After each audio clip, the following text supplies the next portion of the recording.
일이라는 거지. 점점 이 세상에는 소망이 없는 것처럼 보이고 어둠 속에 빠져나가는 것처럼 보이는 거죠. 저에게도 마찬가지로 야 이거 정말 어두운 세상이다. 너무 힘들다. 야 이런 세상에서 내가 어떻게 살아나갈 수 있을까? 그럴 때 주님이 나에게 주신 말씀이 오늘 본문 말씀입니다. 어둠에서 헤매는 사람들에게 정말 필요한 것이 무엇일까? 하나님, 어둠 속에서 내가 지금 손을 더듬으면서 출구를 찾아 나가는데 그 출구가 보이지 않습니다. 그때 주신 말씀이 바로 오늘 본문 말씀인 거지.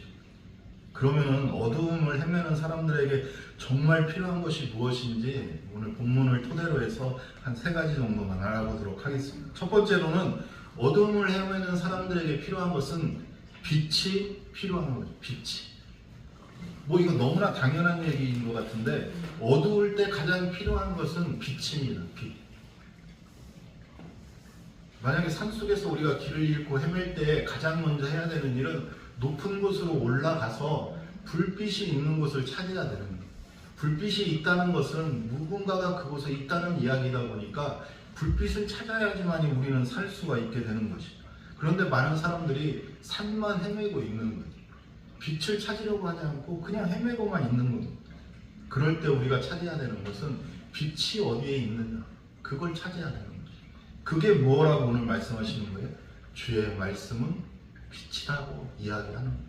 하나님의 말씀을 찾을 때 우리는 빛이 보이기 시작하는 줄로 믿습니다. 내가 어두움에서 아무것도 찾지 못하고 손으로 더듬으면서 세상을 찾아보려고 하지만 찾지 못할 때 우리에게 빛이 될 수 있는 것이 바로 하나님의 말씀입니다. 전등식 행사에서 핸드들이 커피를 봉사를 하는데 6시쯤 되니까 막 너무 어두운 거예요. 그래서 핸드들이 이렇게 놓고 막 이렇게 커피를 내리려고 하는데 핸드들이 주전자도 안 보이고 커피도 안 보이고 아무것도 보이지 않습니다. 그런데 앞을 딱 보니까 손님이 아니라 거기에 이제 오신 분들이죠. 한 30-40명이 줄을 쫙 서 있는 거예요. 핸드들이 한다니까 이 커피 한 잔 드시려고 한 30-40명이 딱 서 있는 거예요. 마음이 급해지기 시작했습니다. 여기에는 보이지 않는데 막 내리려고 하니까. 그런데 그때 본인의 커피를 기다리는 분이 핸드폰으로 이렇게 딱 비춰주는 거예요. 내 거는 좀 잘 내려, 이런 느낌이었었어요. 그래서 그 불빛을 보고선 열심히 커피를 내려서 한 잔을 드렸습니다. 그런데 문제는 뭐예요? 그분이 가지고 가니까 또 어둠이 찾아오는 거예요. 너무나 어렵게 또 내리고, 그때 또 한 줄기 빛이 쫙 비치는 거예요. 그때 딱 보니까 옆에서 사모님이 핸드폰을 어느 순간에 와서 딱 비치고 있더라고요. 그래서 열심히 커피를 내렸는데 그분은, 앞에 있는 분은 자기 커피 가지고 가니까 더 이상 빛을 비추지 않아요. 그런데 사모님은 옆에서 끝날 때까지 그 핸드폰으로 빛을 비춰주면서 어쨌든 이걸 잘 대접할 수 있도록 옆에서 계속 비춰주는 거예요. 우리도 생각을 해보면 나하고 상관없는 사람들에게는 잠깐 빛을 비춰줄 뿐입니다. 나하고 상관없는 사람은 나에게 잠깐 위로해 줄 뿐이에요. 그리고는 자기의 일을 마치고 나면 떠나버리게 돼요. 그 이후에는 우리는 어떻게 해요? 또 공허하고 또 힘들고 또 어둠을 헤맬 수밖에 없게 되는 것이. 하지만은 우리와 밀접한 관계를 갖고 계신 분은 끝까지 그 모든 것이 끝날 때까지 우리에게 빛을 비춰주시는 거예요. 그게 누구예요? 그게 하나님이에요. 하나님과 나와의 관계가 끊이지 않는 한 하나님께서는 나에게 그 빛을 비춰주시는 거예요. 여러분의 삶에도 그런 빛이 있기를 주님의 이름으로 간절히 축원합니다. 세상 사람들이 나를 위로하는 것 같고 나를 도와주는 것 같고 나에 없으면 안 될 것 같지만은 그들은 떠나버릴 수 있는 사람이라는 사실을 우리가 잊고 살아가는 거예요. 오직 주님만이 우리에게 빛을 비춰주시고 영원히 우리의 인생길에 빛을 비춰주시는 줄로 믿습니다. 그것이 무엇이냐면 바로 하나님의 말씀이라는 거예요. 그래서 우리는 하나님의 말씀과 떨어져서 살아가면 안 되는 거예요. 주님의 말씀을 묵상하고 주님의 말씀을 읽어나가고 주님께서 나에게 무엇라고 하는지 계속해서 찾아봐야 될 줄로 믿습니다. 어둠 속에서 방향을 알 수 없을 때 빛이 있어야지만 이 길을 발견하는 것처럼 올바른 길로 갈 수 있게 만드는 것은 하나님의 말씀입니다. 모든 행사가 끝나고 나니까 그때서야 서치라이트를 탁 켜주는 거예요. 이게 뭔가 싶었어요 사실. 아니 행사는 다 끝났는데 이제 와서 그 불빛을 붙여줘봐야 무슨 상관이 있어요. 다 끝났는데 돌아가는 사람들 잘 돌아가라고? 나는 열심히 일하는 동안 나에게는 아무 불빛이 없다가 그런 생각이 들었는데, 우리에게 정말로 빛을 비춰주시는 분은 너 한 사람뿐만 아니라 모든 사람을 위해서 빛을 비춰주시는 줄로 믿습니다. 모든 것이 다 끝나고 나니까 그때서야 트리에 점등되어 있던 그 불빛을 온전히 볼 수 있었습니다. 아름답게 빛나는 그 불빛으로 말미암아 주변에서 행복해하는 사람들이 보이기 시작하는 거예요. 빛이 있으니까 그 사람들이 막 기념 촬영하고 서로 막 기뻐하고 이런 모습들이 보이는 거예요. 빛이 없다면 우리는 그것을 볼 수 없는 거예요. 주님이 우리에게 빛을 비춰줄 때 그 사람의 상태를 우리는 알 수 있을 줄로 믿습니다. 같은 어두움이 있을 때에는 내가 그 사람의 상태를 몰라요. 저 사람이 아픈지, 저 사람이 어떤 것 때문에 어려워하는지 내가 어둠 속에 있는데 내가 어떻게 볼 수 있겠어요. 하지만은 주님의 빛이 비칠 때 그 사람이 보이기 시작합니다. 그래서 혹시라도 다른 사람의 모습이 보이지 않거나 다른 사람의 아픔이 보이지 않는다면은 내 주변에는 주님의 빛이 없구나. 주님, 우리의 주변에 주님의 말씀의 빛이 비치게 해주세요. 이런 기도가 우리에게 있어야 될 줄로 믿습니다. 그래야지 나의 아픔도 보이게 되는 것이고 타인의 아픔도 볼 수 있게 되는 것이죠. 성경에는 빛의 역할이 무엇이냐? 시편 119편 105절 말씀인데요. 같이 읽어보실까요? 시작. 주의 말씀은 내 발의 등이요 내 길의 빛이니이다. 하나님의 말씀이 내 발의 등불이라고 얘기하는 거예요. 내 발을 잘못 헛디뎌서 넘어질까봐 내 발등을 계속해서 비추고 있는 빛이라는 것이. 그런데 우리는 그 빛을 어떻게 해요? 하나님, 내 마음대로 갈 수 있어요. 나 갈 수 있어요. 빛이 없어도 나 갈 수 있어요. 이렇게 이야기하면서 세상을 걸어나가고 있는 거예요. 그러다 넘어지면 그때서야 주님, 빛을 좀 비춰주세요. 우리는 주님께서 내 발에 등이 되어주시고 내 길을 비춰주실 때 그 빛을 따라 나아가는 그러한 믿음이 있어야 될 줄로 믿습니다.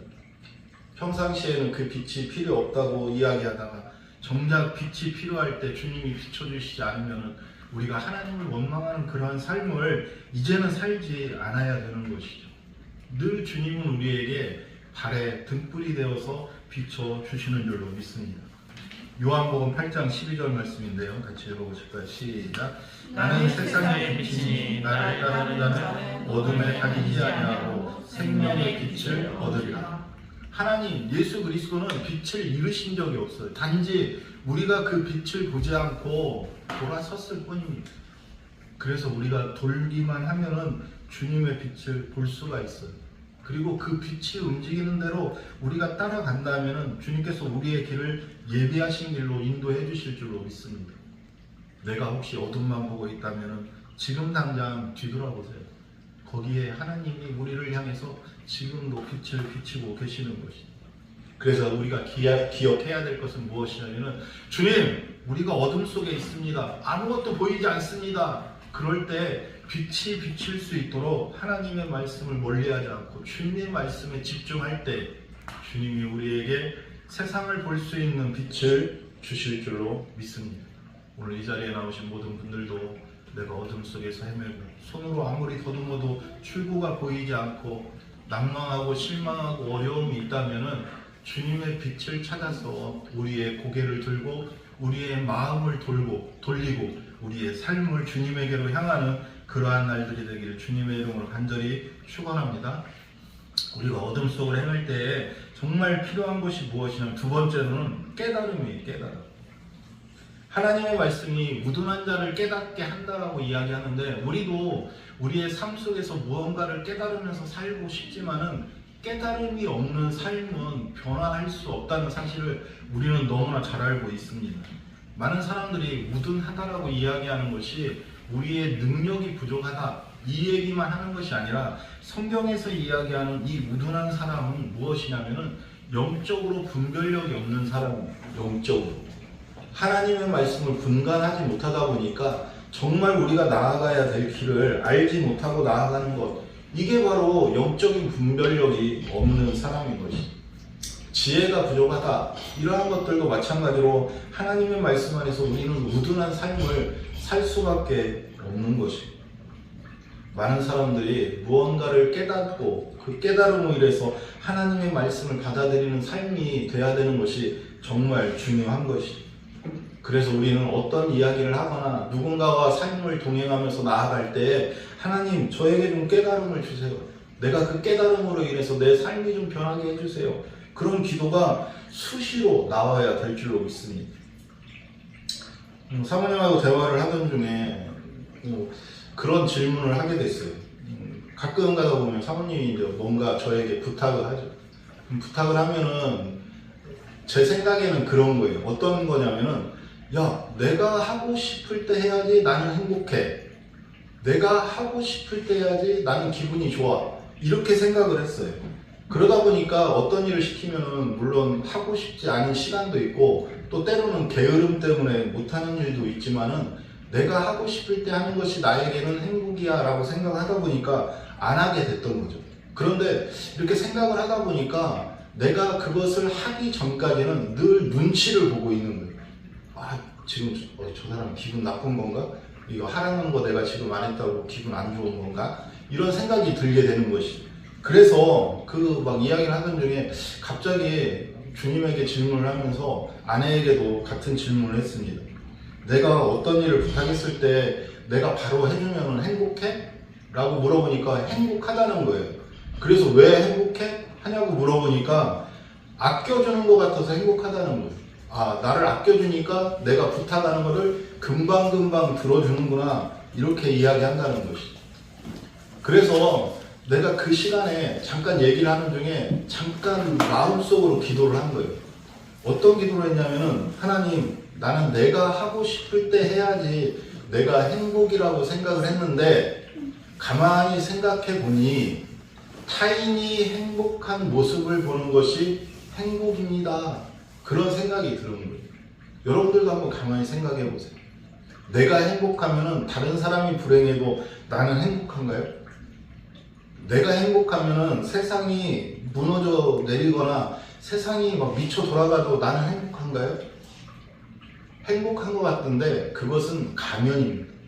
가만히 생각해 보면은 내가 조금 힘들어도 세상에 있는 모든 것들이 행복할 때 나도 행복한 것 같아요. 저 사람이 행복한 모습을 보니까 내가 행복해지는 거예요. 그래서 우리가 깨달음이 왜 필요하냐면은 깨달음이 없을 때에는 내 생각만 하게 됩니다. 나만 생각하게 됩니다. 그런데 깨달음을 주게 되면은 내가 아닌 누군가를 생각하게 된다는 것이죠.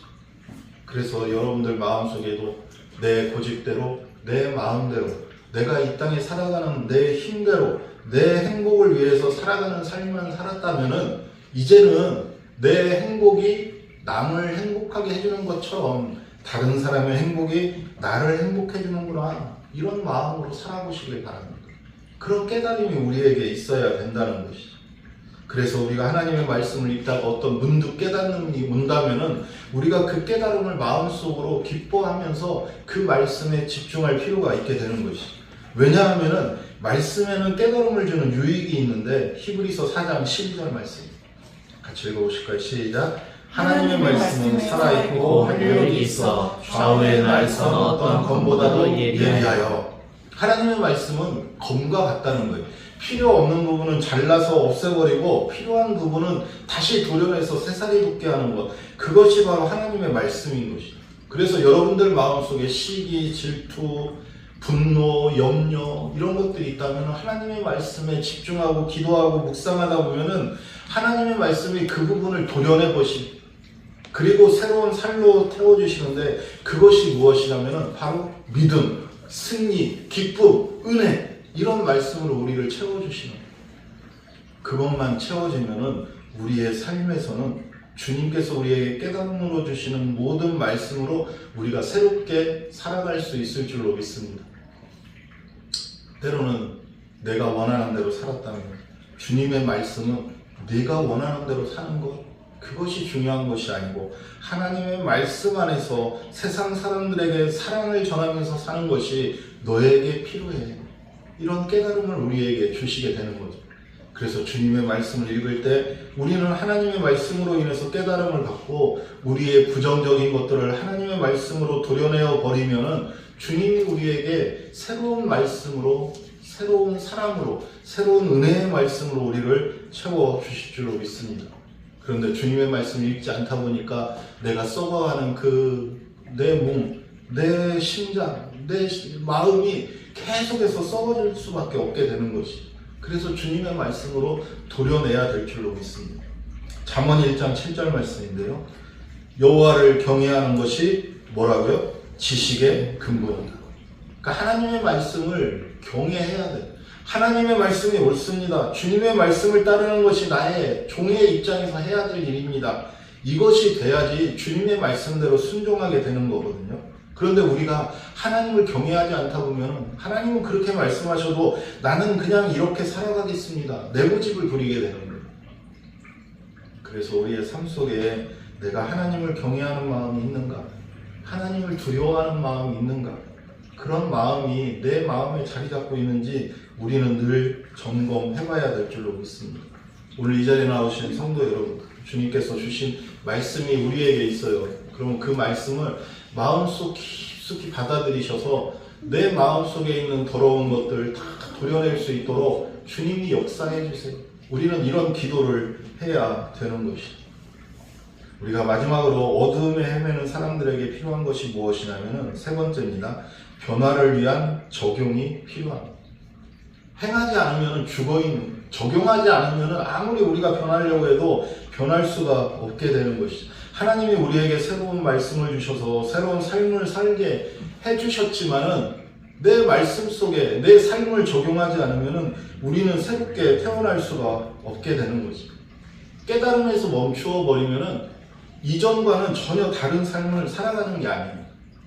우리가 어떤 문을 열고 들어갔으면은 문을 닫고 다음 문을 열어야 되는데 우리는 그 문을 열고 들어가서 문을 닫은 상태에서 움직이지 않는 거예요.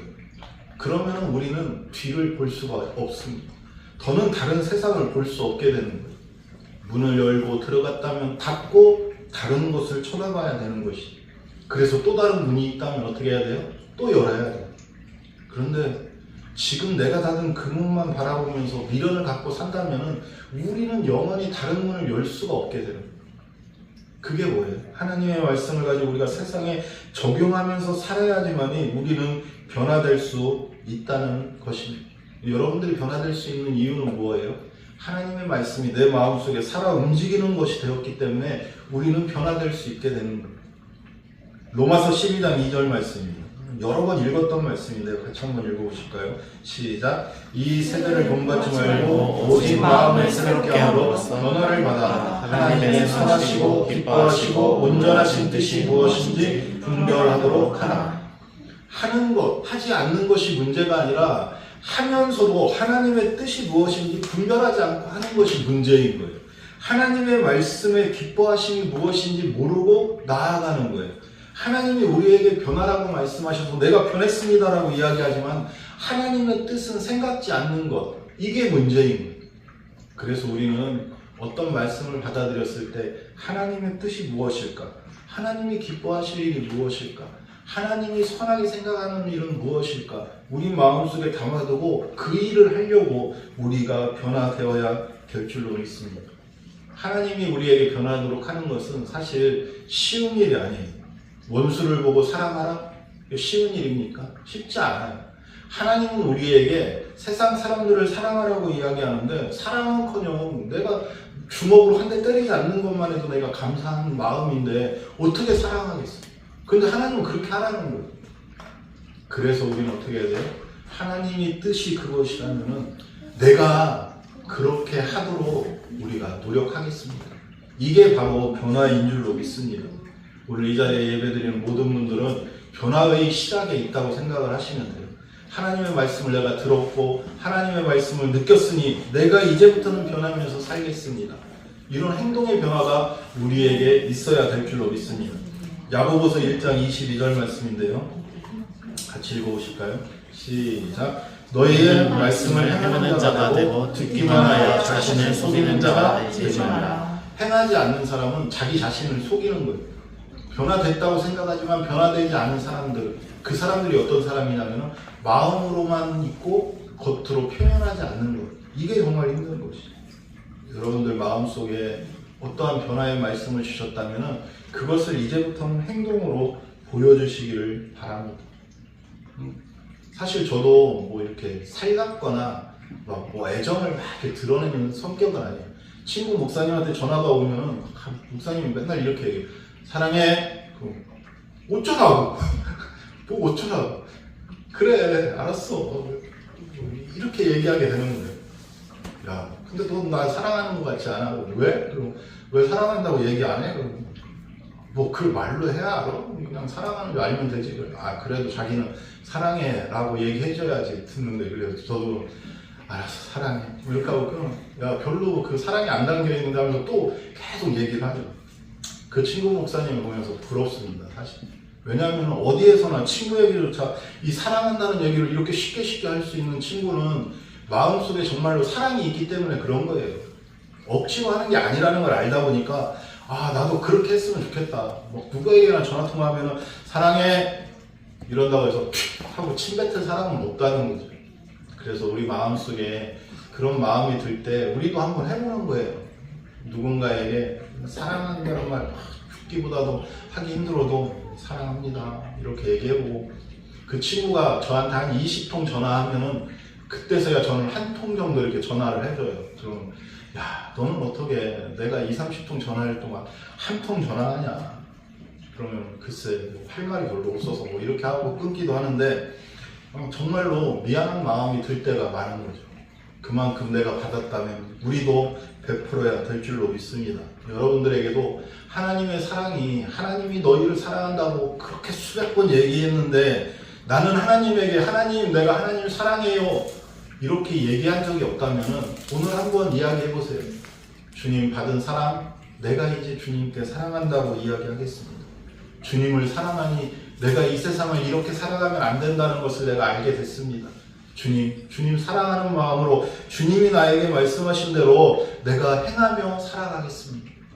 그게 바로 사랑받는 사람들이 할 수 있는 행동이라는 것이죠.